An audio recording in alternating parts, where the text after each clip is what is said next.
you know, you read the news, they keep saying that print is dead. Well, it's not dead yet. Those promising words come from Kent News Company owner Mike Flori, who gave a rare behind-the-scenes tour of his Scottsbluff distribution center to members of the Next Gen Professionals on Friday. Kent News is responsible for delivering newspapers, books, and magazines to retailers across the region. Kent has like 2,000 customers approximately that we sell the newsstand copies to. We take those copies and then we reallocate them out and bill them into the retailers. The massive warehouse receives daily shipments. From there, staff members work on filling orders on an assembly line. Those boxes will be shipped out to merchants based on their selling habits. We keep track of how many we sent you and how many you sent back of every issue of every magazine, each issue.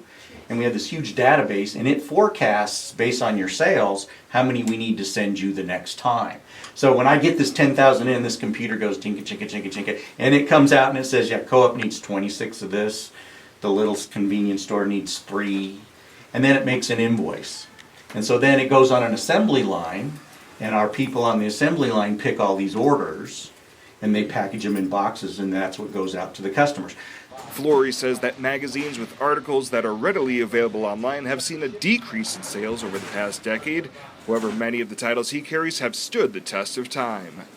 Interestingly enough, there's other types of titles that have not tanked, all the specialty stuff. I mean, we sell 3,000 titles, periodical titles. That's not books, that's just magazines. And there's weird stuff like Pointing Dog Journal. And I mean, they're real specialty magazines. And those things, the sales have they're steady because people, you can't get that information the same. The guy who's getting Pointing Dog Journal doesn't want to read it on his Samsung device.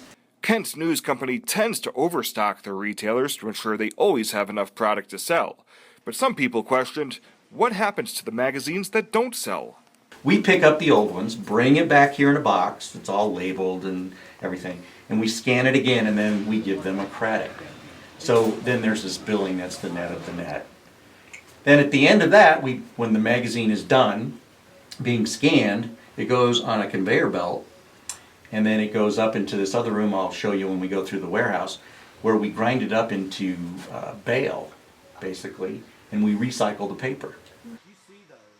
But it isn't just media that's being supplied out of this company. We sell Fortman's cookies. It was a thing, I'm trying to raise revenues because of declining sales, and we're in these stores, and we say, oh, and this guy says, we need a distributor for Wortman's cookies. So now when you go into Walmart, if you buy Wortman's cookies, they came on the Kent News truck. Kind of.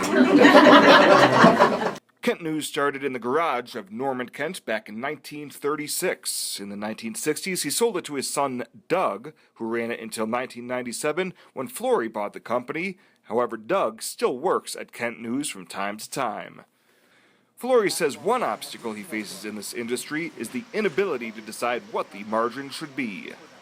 And it's a weird thing about my business. They all are pre-priced, and so are the books.